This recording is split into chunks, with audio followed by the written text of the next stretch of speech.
I spent 23 years at the only level 6 Supermax prison in the federal system at the time.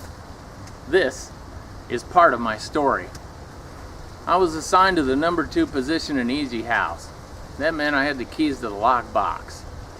That was a 1 foot wide metal box, about 4 feet long, on the wall of each range of the cell block. Inside was the machinery used to open and close all the cells on that range.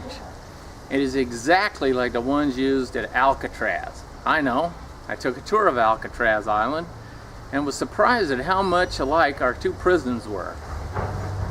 I could have done my job there, and they could have done my job. The places were just so similar. The job of the number 1 officer was to oversee the activities in the cell block and to open the door to let people in and out. We had a number 3, and he watched the range I could not on the other side of the cell block, and he helped me feed downrange at meal times and escorted me when I had to go downrange for any reason. We were never allowed to be around inmates alone for our own safety.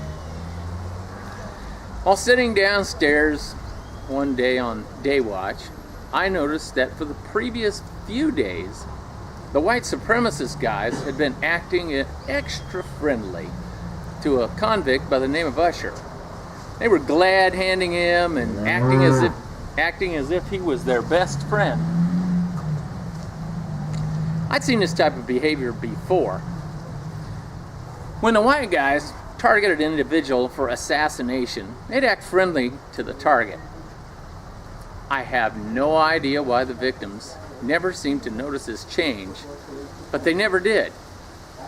I had seen more than one assault preceded by the assassins acting like this in the days before the hit. Because of this, I paid extra attention when Usher was out of his cell.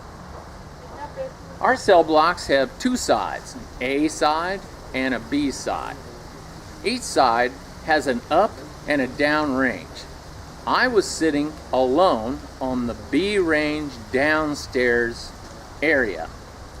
I could see up that Usher was taking a shower in the upstairs shower room.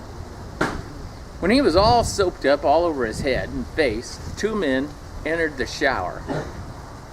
They both started stabbing the hell out of Usher. I yelled, "We have a fight on dog range shower." I then notified control we had a fight on dog range of Easy House with my handheld radio. I heard control say, "Attention, attention all radio units. We have a fight in Easy House.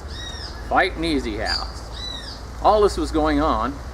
I ran upstairs so I could open the grill on dog range that was about 10 feet from the shower. While I watched Usher fight back against his attackers, the radio was alive with activity of officers getting control to open doors so that they could respond to my location. As I waited, I saw Usher take the homemade knife, known as a shank, from one of his attackers. He then grabbed the unarmed killer and used him as a shield against his other assailant. Usher then started to use the weapon to stab the man he was using as a shield. The other guy didn't know what to do, but he just jumped around.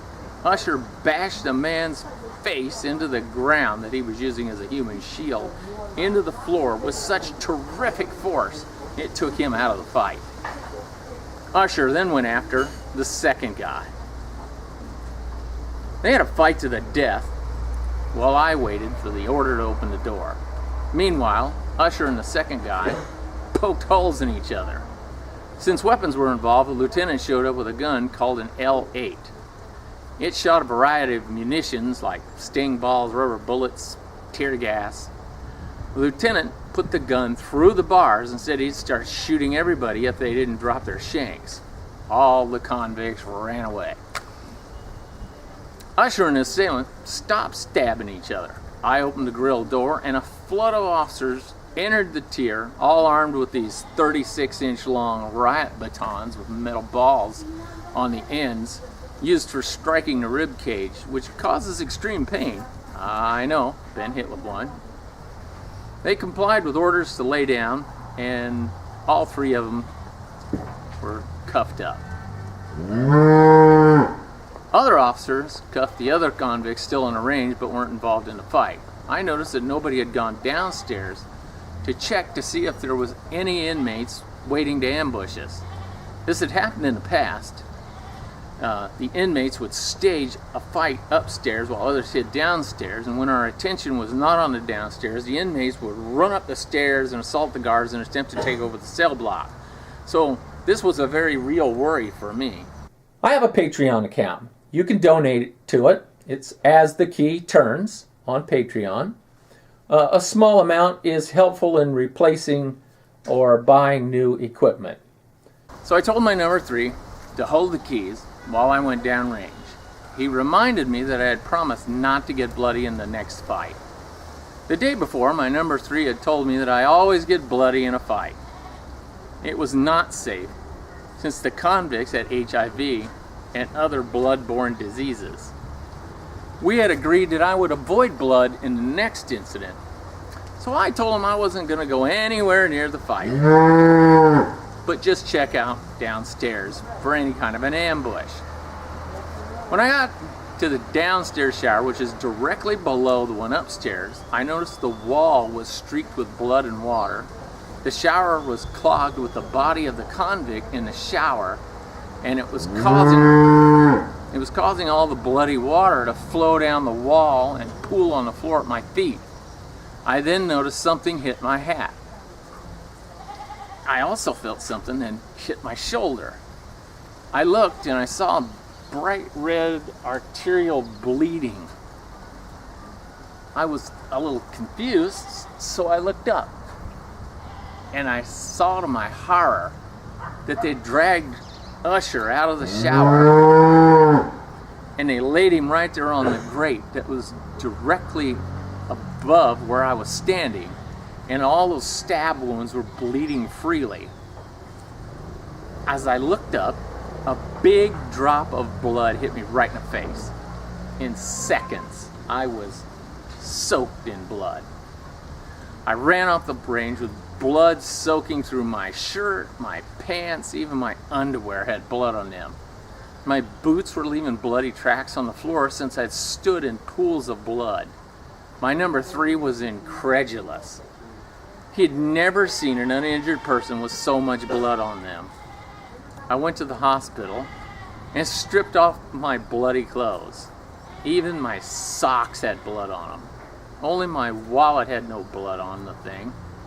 In the mirror, I saw that my hair was clotted with blood. It streaked my face. Even my back was bloody. I took a very thorough shower after putting all my bloody clothes in the washing machine. I put on a paper jumpsuit and cleaned my boots. After my clothes finished washing and drying, I put on my clothes and finished my shift in the same cell house. By attempting to avoid getting blood on myself, I had actually gotten as bloody as I ever did or ever would. Want to read a good book about USP Marion? Best one I ever read was by Dr. Marla Patterson, and it's called As I Live and Breathe. It's available at Amazon or Barnes & Noble. Right about here, I think I should mention that this is the story of my bloodiest day. This was not an unusual thing to happen.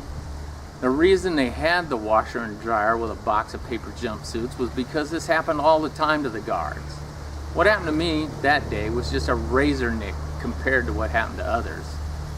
The old guard told me the stories about when the thugs used a man's head like a bowling ball and smeared so much blood on the range that it covered the floor, made it so slippery that when the officers ran around the corner, they skidded along until they hit the wall. You know, like fell in the blood, slid into the wall. The inmate once pulled a shank out of his throat in front of an officer, and it sprayed his eyes and mouth with the convict's blood. My point is, no matter how horrific this story may sound, it is only what happened to me. I was just an unremarkable employee. I was not ever a supervisor or on any special team. I never did anything out of the ordinary for USP Marion. When I was hired on, I was the second smallest man working there. Most of the women were bigger than me. For my first 10 years, I was never chosen to be part of a forced cell team move.